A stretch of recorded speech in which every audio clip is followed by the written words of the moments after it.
Bonjour à toutes et à tous. Le sujet qui va nous intéresser aujourd'hui concerne les différents comités, aussi bien ceux qui sont actifs au sein de l'EJ d'une manière générale, mais aussi ceux qui sont aussi actifs dans nos églises locales. L'apôtre Paul dira en 1 Corinthiens chapitre 15 verset 58, « Ainsi, mes frères bien-aimés, mes frères et sœurs bien-aimés, soyez fermes, soyez inébranlables, travaillant de mieux en mieux à l'œuvre du Seigneur, sachant que votre travail, votre œuvre, ne sera pas vain dans le Seigneur. » Avec ce verset, l'apôtre Paul, comprenons-le bien, approche de la fin de sa première lettre aux Corinthiens. Que de reproches n'a-t-il pas dû adresser à ses chers frères et sœurs? Des reproches allant de la morale élémentaire à la doctrine, de la vie individuelle ou familiale au comportement dans l'assemblée. Mais dans tous ces domaines, l'apôtre a dû reprendre, il a dû corriger, il a dû enseigner afin que, les frères et sœurs, puissent être plus conséquents dans leur engagement avec le Seigneur. Dans notre verset, Paul exhorte les Corinthiens dans un premier temps, dans la perspective, bien sûr, d'une résurrection certaine et du fait que la foi en Christ n'est pas vaine. Premièrement, à être ferme. Les Corinthiens, bien sûr, avaient besoin d'une telle exhortation à cause, bien sûr, de leur instabilité. Certes, bien sûr, c'est l'amour pour le Seigneur qui doit être le moteur de toutes nos activités. D'accord?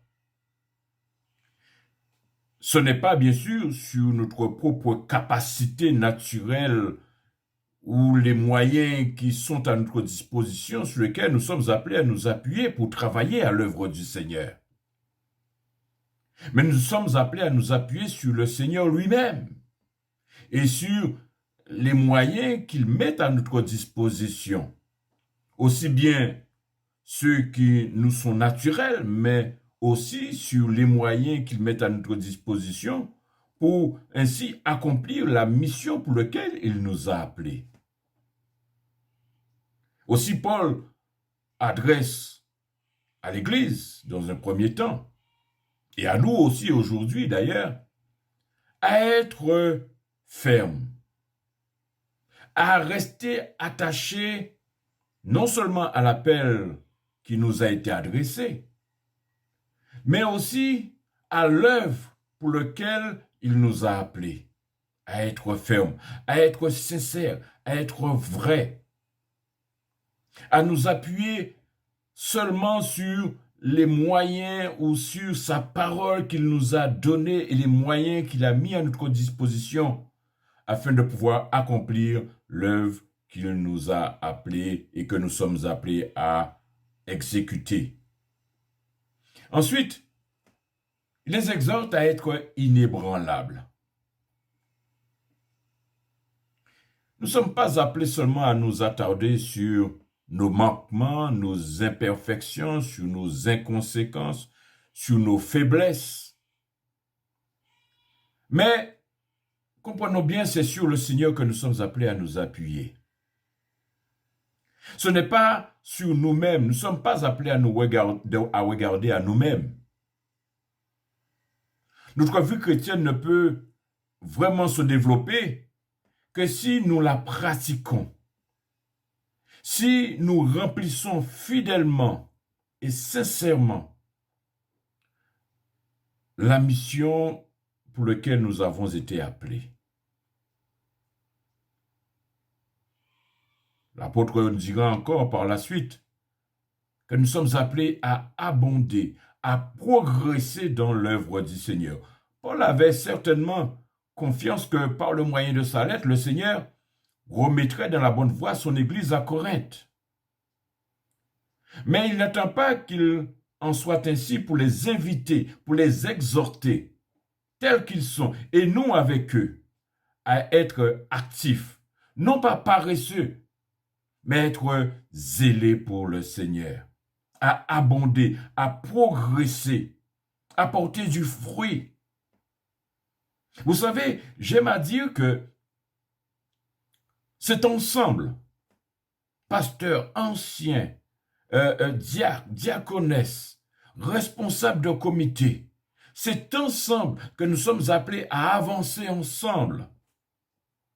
Chacun avec les moyens, avec les dons, les talents que Dieu nous a donnés, nous sommes appelés à avancer ensemble, à ne pas nous voir seulement comme étant des personnes travaillant dans leur petit coin, mais être complémentaires les uns par rapport aux autres.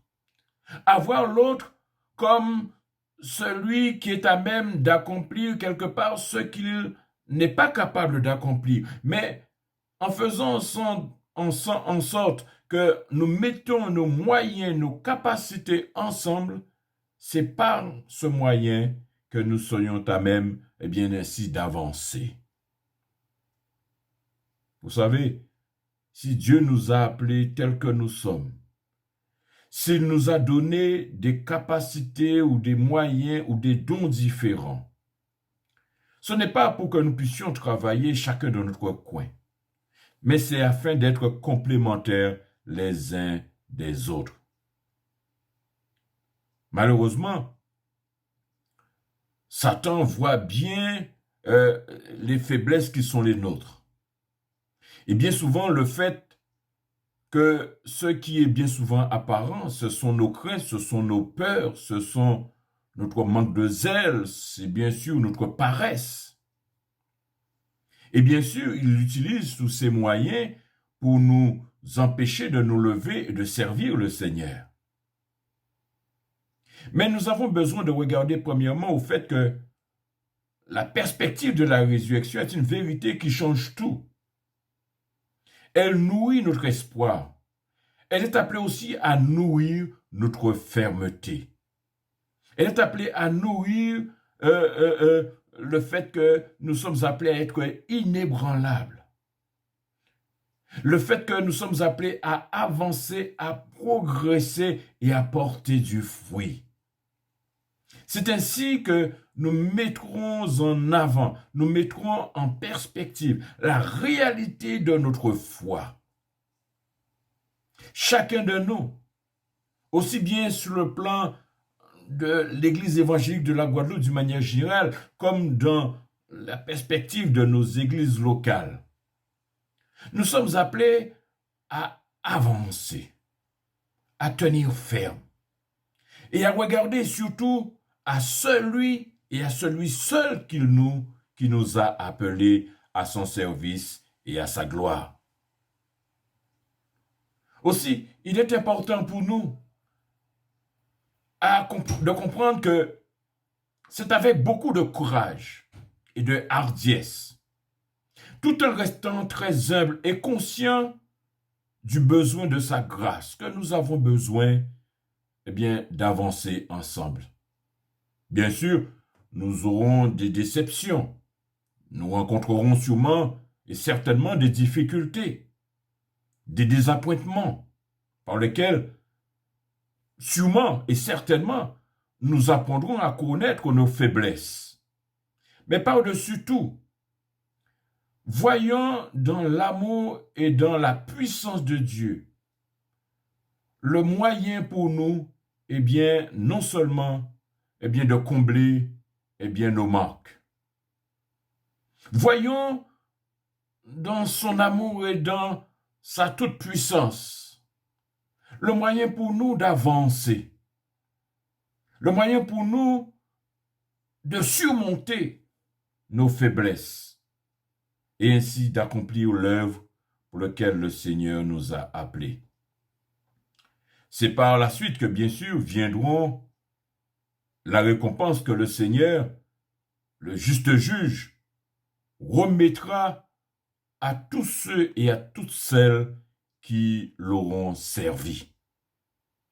je voudrais vous encourager, frères, sœurs, responsables comité, ceux qui ensemble, eh bien, s'associent et ainsi permet que l'œuvre de Dieu puisse avancer, à être encouragés et à être fortifiés, sachant que l'œuvre que nous accomplissons est pour le Seigneur et qu'en bout de course, la récompense vous est accordée et vous attend déjà auprès du Seigneur.